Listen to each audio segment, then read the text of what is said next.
Good day, everyone, and I am Patrick Oje. I am the lead backend developer specializing in solutions architect, and I'm also the machine learning engineer for Upflux.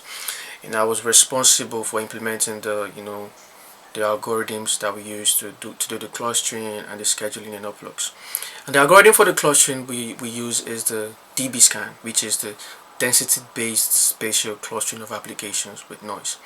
And in this, I actually gave a deep dive. I broke down what clustering actually meant, the density based, what breaking down the meaning of the density based spatial clustering applications with noise, letting people understand how our Upflux actually leverage this, to help the application overall. I explained what cluster is all about, what cluster means, and the whole point of the AI driven schedule. So in this, actually, I'm going to actually focus on the DBSCAN, the algorithm we use in terms of clustering. And I'm going to give you a deep visualization and all of that, the file, the code I use, and let's actually dive into it. So if you go to the gateway server, this is the server script. In this script, I did the clustering and scheduling as well. So in order to just break it down, I'm gonna open the architecture diagram. I have one for the AI there. Okay, so what actually happens is on each of those devices we get things from the device like the CPU metrics, the temperature, and all of that. And if you haven't watched the video, I think you should actually watch on the lead backend developer page. If you go to the lead backend developer page, we have the QC machine. There is a video whereby I actually explain the metrics, so you can, and also simulation states. You can look into that to understand what I'm talking about. So depending on how busy your device is, every couple minutes I make up what is called a busy fraction, which is how busy a device has been in a 6-minute window.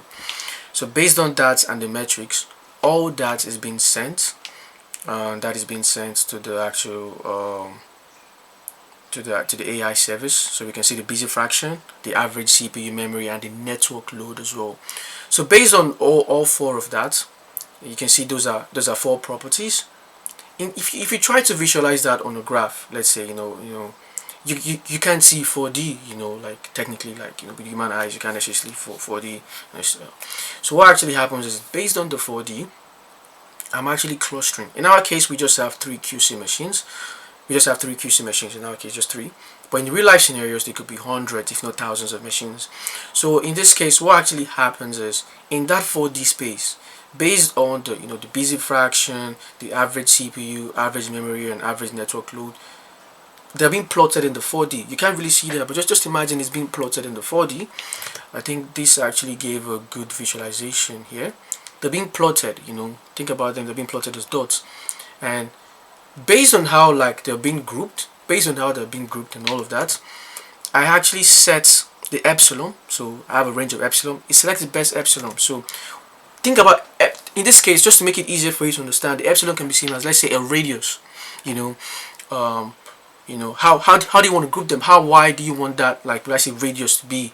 So in that case, technically speaking, we could wrap all this in one and see that's one cluster. But that technically doesn't really, that doesn't really have that doesn't make sense. So in this case, this actually forms three clusters, and you can see how this is wiped in green. That actually gives the radius, the neighborhood of how many devices are in that cluster, and that is what the Upflux clustering actually does. In that space, those are the actual number of devices in that cluster, and based on that, we've grouped them already. And then I applied John Toto Somoju, the principal component analysis, PCA. I applied PCA. PCA is actually used for visualization. So what that does is, now that I've clustered the devices, I'm trying to reduce the four dimensions, the four properties, the busy fraction, the CPU, memory, and network. I'm trying to reduce that into two, so that I can actually plot them on a 2D space, and you could actually see the visualization and understand what the algorithm has given back to us. And let's actually dive into it. So I have the class simulator running. I'm just going to check. I made a React application so that we can actually visualize the clustering. I'm going to get that running. and open that up. So this is actually loading. So once we get back and the AI clusters results from the gateway server and sends that back to the cloud simulator, that should automatically plot. So we're just gonna wait, waiting for that to come up, waiting for the results to come up and get plotted.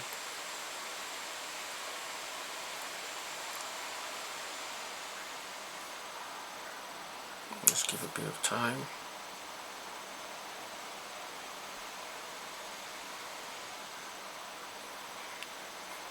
Yeah, so we should be getting result now. Okay, now so these are the AI. These are live results coming from the the groupings that we have there. And you can see if we override, if you C3, C3 is a real device. And one of the feedbacks we actually got back from ABB was that we were advised that initially we only had 3 dots because in our case we only have 3 QC machines. And the senior engineer in ABB actually gave a recommendation that yes, we understand that the clustering algorithm works and all of that, but how would people perceive this, since in our case we just have 3 devices? How is this actually going to be perceived by the people looking? And that was why we actually decided to add in synthetic data, which is what I just say, fake devices are not real. So if you hover over them, you can actually see synthetic, which means okay, it is part of this cluster, but it's actually not a real device, if you understand what I'm saying.